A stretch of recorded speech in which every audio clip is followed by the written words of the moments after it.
My son is a Vietnam vet. When he got home from that terrible war, he was met by 5 hippies, and one of the women spit on him, a little clone of Jane Fonda. Instead of asking God to bless America, we should be asking God to forgive America.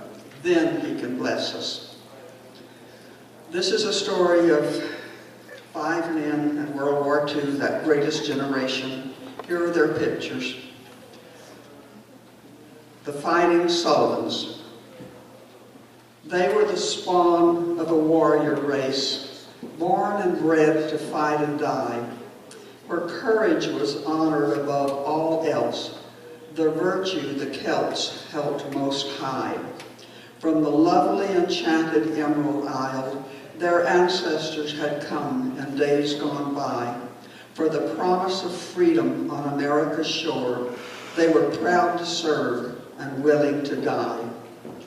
5 daring sons and 1 sister dear graced the modest home of the Sullivan clan in Waterloo, Iowa, America's heartland, where each boy grew and turned to a man.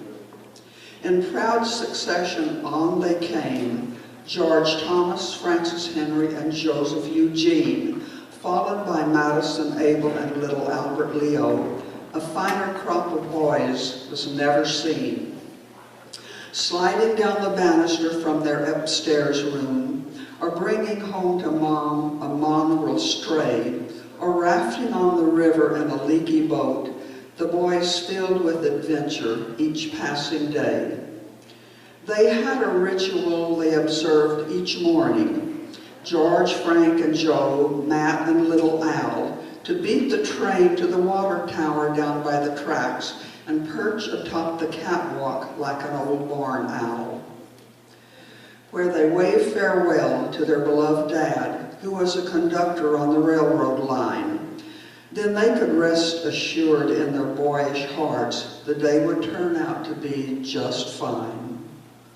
Their antics often made their home a lively place, like the time they sawed a hole in the kitchen wall, through a water pipe which spewed like a fountain, a disaster they didn't anticipate and they couldn't forestall. It was meant to be a handy wood box for their gentle and ever-patient mother, but their carpentering skill didn't match their ambition, leaving each boy a very embarrassed brother. When neighborhood urchins engaged them in brawls and taunted the Sullivan boys into a fight, all 5 rushed into the Donnybrooks and rows. Not a single one felt the slightest bit of fright. Proudly sporting lumps and bruises and shiners, they duly reported their triumphs at home, because they always won their rowdy encounters, and the bully boys learned to leave the Sullivans alone. Father Francis always forgave the 5 brothers, because at confessions they bore no ill will. They never held grudges and never felt anger. We respect such good-natured people still. When they decided it was grown up to start smoking, using crinkly corn silks out behind the shed, for a lesson, Father Thomas made them all smoke cigars, until the oldest to the youngest all wished they were dead. The brothers called the youngest one Shortchange. He was the first one to fall in love, married Catherine Mary and had a baby named Jenny, and the entire family thanked the good Lord above. They worked for peace and prosperity in this fair land, but that dream was not meant to be. With death in their hands and war in their hearts, the Japanese attacked the land of the free. When the bombs rained down on Americans in Pearl Harbor, and the Arizona slipped beneath the fiery sea, 5 Sullivan boys linked arm in arm stormed the recruiting office of the U.S. Navy. In the front window of the Sullivan house hung a flag bearing 5 stars of blue, and candles were lit and prayers were said asking God's protection to bring the boys through. George told the Navy, "We are a team. We must serve together or not at all." The Navy gave in and put them aboard the same ship. As a team they would live, or as a team they would fall.